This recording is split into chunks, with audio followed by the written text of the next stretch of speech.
Нешка Робева е една от най-известните жени в България. Моля, репетиция!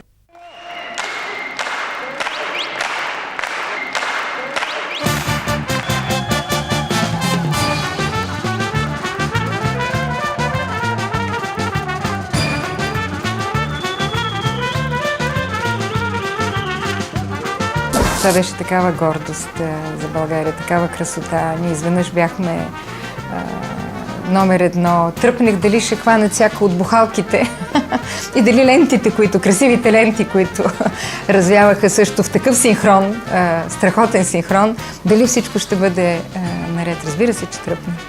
Кой не е тръпна? Аз мисля, че всички тогава, цяла България седеше при телевизорите и гледаше. Светът разбира, че най-красивите и грациозни момичета са българки.